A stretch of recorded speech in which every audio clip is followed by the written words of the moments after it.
Today we're going to be looking at some players we can draft outside of round 10. Those sleepers, those guys falling in drafts that you can catch in the double-digit rounds to really get a boost for your team that you can catch on the cheap. And really, I can talk about 100 players here, 200, 300. I can really go off the rails here and just talk about a ton of players here because really I'm looking at upside. I'm looking at players who could exceed expectations, and usually this far in the draft, we're talking rounds 12, 13, 14, 15, 18 or so. They need things to happen, and you got to draw a storyline to that because this guy got to get injured, this running back's got to get hurt for this running back to get an opportunity, and so forth. But I picked 10 players to talk about today, so you can look at these guys, see if you want to draft them in the double-digit rounds of your fantasy league. But before we do this, make sure you tap that subscribe button. Give that a quick click with the mouse. Tap with the finger on your phone. However you gotta do it, just do it right now so you don't miss out on any of this content. Dropping a fantasy football video every day on top of clips from training camp and mini camp of your favorite players and rookies. And then we're also covering Dynasty and Dev. We're covering high school players right now. On the flip side of that, we're working hard over here. This helps the channel. This will help you as well, so you might as well do it. But let's dig in. Let's look at these 10 players, and I'll probably have another video of another 10, 12, 15 players from double-digit rounds. But I really want to talk about Tyler Boyd first. Been talking about him in a couple other videos, but really want to mention him here because out of all the wide receivers in the double-digit rounds, he is the only true handcuff. You don't get handcuff wide receivers, but somehow we have this with Tyler Boyd, and really think about his collegiate profile coming out of Pitt. High-end producer, very cerebral route runner, used in the slot, and then they added Higgins and Chase. And you know what? This team got better. This team got better at wide receiver, and they're good at wide receiver. One of the best wide receiver cores in the league, maybe the best. Let me know in the comments what you think. They also got Joe Burrow, and either if Chase or Higgins gets hurt, he's going to get a boost in value. Look at what he did the last 2 years. Even with them in the lineup, he still has the opportunity to give you splash performances. Those top-tier, blow-off top games that we're seeing here is what you want in the double-digit rounds because it's so uncertain with these players who are this far in the pack of the player pool that they'll hit on you. The odds are not many of them will. And if you're looking at a player here where you can draw this story where Chase or Higgins goes out of lineup, he's inserted, you're likely to get a wide receiver 1 week. That's good to know. And then also with that, he's also going to have some games where all 3 of them are in there, and he'll still be able to produce. Get some touchdowns, get some catches, get some work in the passing game. Tyler Boyd's still a good wide receiver. They just keep getting hosses in this offense. Targets goes to good players. He'll get his targets as well. Next player we're going to talk about here, Khalil Herbert, RB40 and ADP. A lot of people are drafting him. I wanted to look at him today because I haven't talked about him much. But one thing about this Bears offense, David Montgomery's gone. That's 194 rushes gone, 29% opportunity share. So that's got to spread around a little bit. Khalil Herbert's the incumbent. They have Donta Foreman there. Look for him to get some work as well. They should. They got him to like a 1-year deal. They drafted Rashawn Johnson in the 4th round. Out of all 3 of these guys, I like Rashawn Johnson. This could be a Rashawn Johnson bid as well. Take it how you want on any of these 3 players. One thing you want to take home with this, 29% opportunity share is gone. 194 rushes is gone. That workload, however spectrum that is going to be for 2023, that's got to spread out between these 3 running backs throughout the year. Herbert's at RB40. He's explosive. He should have a role in the passing game. He should get some opportunity early. We can project that right now. So you may want him, especially for the short term. Long term, he missed some games last year due to injury. But he's had his moments where he has been productive. If you want to go cheap still on a running back and shoot for upside, I like Rashawn Johnson. I've talked about him a lot this offseason. I've talked about him in rookie drafts. I've talked about him for Dynasty. Still talking about him for redraft. I like Donta Foreman for what he is. But really, if I want to shoot for upside, just plain as day, shoot for top 5, top 10, top 12, top 15, Rashawn Johnson, maybe I can catch something on the back end of the season. He might be sitting on waivers throughout the year. You might want to pick him up off and on throughout the year just in case he gets his moment. But we'll have to see through training camp, through the start of season, how this offense evolves. Going next, DJ Chark, wide receiver, 69 ADP. We got Bryce Young there at quarterback. The main reason I'm looking at him, deep targets, air yards. And this might be more as a DFS, daily fantasy player, than for redraft. But we're talking about one of the last rounds of your draft. We're talking about a player on an offense that might be a little bit slower than expected, but he's still going to be getting deep targets.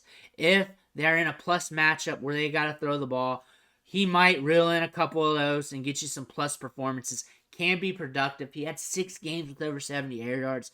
That is what I want to chase with my cheap wide receivers, really. If I know it's not like a Tyler Boyd where they can insert themselves if an injury happens and be a wide receiver one, which is very, very few wide receivers you'll ever see happen with. Guys getting air yards, deep targets. You put them in your lineup, close your eyes, and hope they come down with a few. You get some opportunity. That's what you're searching for with these cheap players, because if they're getting target share, they're getting drafted earlier. If they're getting drafted later, you got to speculate. Air yards is something you can speculate on.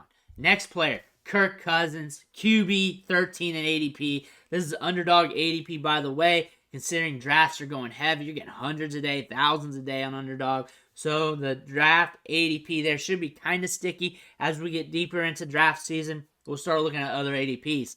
Top 5 in yards and attempts in the league. Vikes 7th in pace. So we got a fast-paced offense, and they got Justin Jefferson, and they also added Jordan Addison with a first-round pick. Even though he likes to drive fast, should be on the field, and really the offense got a little bit better. This is a fast-paced offense. He's passing the ball a lot, and you're getting that QB 13 price tag pretty stable. So if you like to go a late-round quarterback, this is one you want to look at. This is one you want to think about. But there's also you want to know, too. Probably talk about him, too, as well. So you want to stick around on this video. Next, Tajai Spears, RB 53 ADP. Derrick Henry gets a 45% opportunity share in the offense, 319 attempts. That's a lot of workload. If something happens to him, they're still going to use their running backs. And I'm going to say still going to use their running backs because they got DeAndre Hopkins, they got Treylon Burks.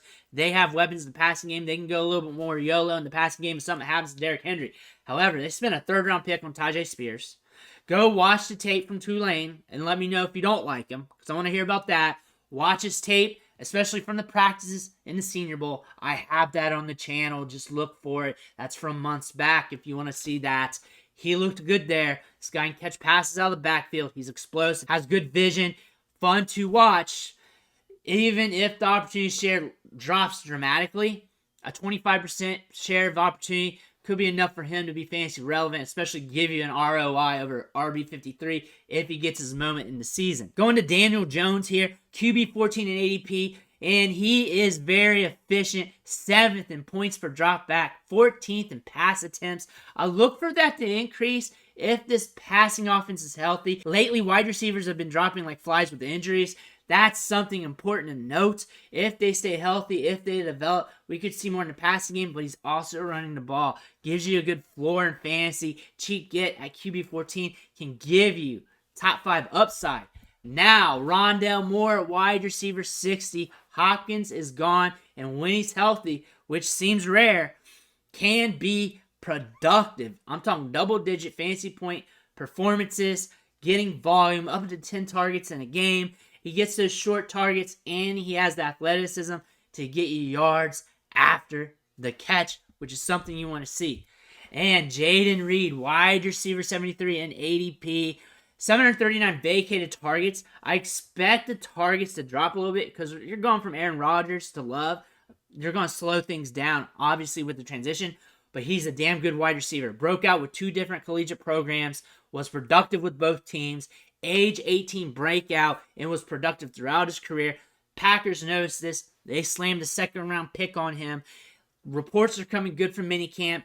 Watch throughout training camp. Reports should come out good like that. He should be on the field. He should be getting opportunity. And look at the price tag of wide receiver 73 with your last pick in drafts. That's not a bad pick to spend on him. Tank Bixby, RB 46 in ADP. Jaguars offense is something you want to buy into because they are humming. They're fast. They're efficient. They move the ball downfield. They got Trevor Lawrence, and you want every piece of that offense. Plus, this is the running back position. We know they have Travis Etienne. We're drafting Travis Etienne. However, running backs experience attrition. They get hurt. They flip and flop. He's a running back that got drafted in the 3rd round. highly recruited out of high school, went to Auburn. He was productive at Auburn. Auburn had bottom 3 offensive line efficiency per PFF throughout his career there. So things weren't immaculate for him to succeed, and he still was productive, still looked good. He can grind it between the tackles. He looked like he can catch the ball a good bit in minicamp. Reports are coming out about that as well. We'll have to watch him more in training camp. If he gets more of an opportunity, he might be able to get you some production. He might be able to get you some production anyway on the goal line, short yardage situations. Spell and ETN, they might work in and out with each other. But at RB46, cheap price tag, and you got an unknown running back who is talented enough to get you day 2 draft capital and was highly recruited coming out of high school, went to a Power 5 school, and was productive, has size to him, and the reports are sounding good, so you want to keep an eye on Tank Bixby, along with a lot of other running backs, which I want to hear you talk about them in the comments below, because in the double-digit rounds, there are a lot of running backs to look at. Zamir White, Josh Jacobs goes down, you're going to want him because he's got a lot of upside. 90-some percentile speed score, 215 pounds, can be a pounder if they want to use him, if they're going to use him, if Josh Jacobs gets hurt.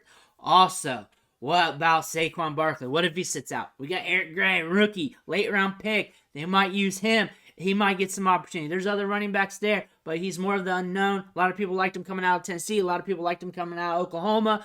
Very good collegiate running back who moves well, moves laterally well, fun on tape, an unknown asset that you want to pay attention to that's also going to be free. That's probably going to be sitting on the waiver wire most of the year. And that's why you need to hit that subscribe button right now, because we're going to talk deep on the waiver wire all season long. We're going to talk about the deep prospects. We're going to talk about all rounds of the draft. We're going to talk about everybody, and it's a la carte. You just take what you want, and you go on about your day. But I want to thank you for watching. Catch you on the next video.